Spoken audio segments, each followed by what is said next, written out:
각막의 상피에서부터 시작해서 이제 앞쪽 기질까지 절삭하는 표면 절제술입니다. 시력이 돌아오는 것도 다음날 바로 잘 보이는 건 아니고 몇 주 정도에 걸쳐 서서히 좀 시력이 좋아지게 되고요.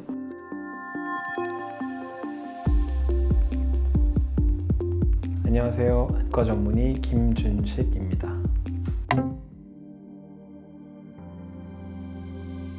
라섹은 라식, 라섹, 스마일 중에 제일 최초로 나온 1세대 시력 교정술이고요. 각막의 상피에서부터 시작해서 이제 앞쪽 기질까지 절삭하는 표면 절제술입니다. 과거에 아주 초창기의 라섹이라 하는 거는 상피는 얇게 벗겨내서 상피만 싹 드러낸 다음에 전부 기질을 깎아내고 그다음에 이제 상피를 다시 얹어주는 이런 걸 이제 라섹이라고 불렀었는데 수술 시간이 오래 걸리기도 하고 이 덮어준 상피 자체가 회복에 방해가 되기도 하고 해서 요즘은 거의 그렇게 하진 않고 대부분 상피와 앞쪽 기질을 같이 깎아내는 PRK 방식을 택하고 있습니다.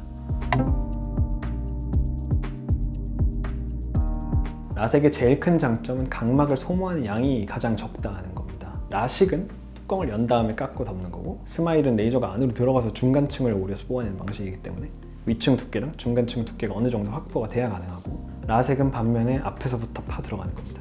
그러니까 각막이 더 얇아도 수술할 수 있습니다. 이게 일단 제일 큰 장점이고 그 다음에는 이제 라식이나 스마일에 있는 중간층이 없습니다. 그래서 중간층에 생길 만한 합병증, 중간층에 뭐 염증이 생긴다든지 뭐 물이 찬다든지 이물이 들어간다든지 뭐 이런 합병증은 없죠. 그리고 이제 뚜껑이 없기 때문에 뚜껑이 이탈한다든지 뚜껑에 뭐 주름이 잡힌다든지 뭐 이런 합병증들은 또 없습니다. 종합을 해보면 완전 실명이 이를 정도로 완전히 잘못될 만한 합병증이 생길 확률은 라식이나 스마일도 매우 적긴 합니다만 그거에 비해서도 더 적은 안전한 수술이라고 할 수 있겠습니다. 라섹은 수술할 때 상피의 대부분을 같이 깎아내고 시간이 지나면서 이제 차오르는 이런 형식이기 때문에 상피가 덮일 때까지 한 며칠 정도는 좀 시리고 아플 수 있고 시력이 돌아오는 것도 다음날 바로 잘 보이는 건 아니고 몇 주 정도에 걸쳐 서서히 좀 시력이 좋아지게 되고요. 그 동안에도 쭉 좋아지지 않고 좀 들쑥날쑥합니다.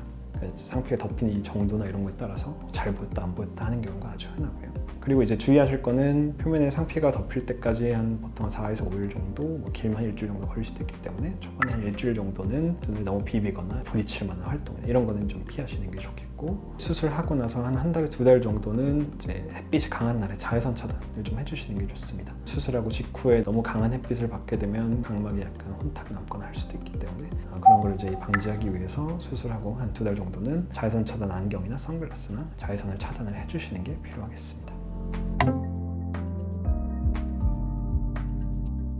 라섹을 하게 되는 제일 흔한 경우는 스마일이나 라식으로 하기에는 각막 두께가 여유가 부족한 경우 이런 경우 라섹을 하는 경우가 제일 많고요. 각막이 너무 얇은데 무리해서 중간층을 건드리게 되면 각막이 점점 약해지고 비가역적으로 늘어나는 각막 확장증 같은 심각한 합병증이 올 수도 있기 때문에 수술하고 나서 각막 확장증이 올 가능성이 좀 있어 보이는 사람들은 라섹으로 수술하는 것이 안전하겠고요. 그 다음에 이제 또 하나는 스마일 수술의 추가 교정, 수술한 지 시간이 오래 지난 라식 수술의 추가 교정 이런 경우에는 다시 스마일 수술을 하거나 다시 라식으로 수술하거나 이게 좀 어려울 수 있기 때문에 그럴 때는 라섹 수술로 하는 것을 선호합니다.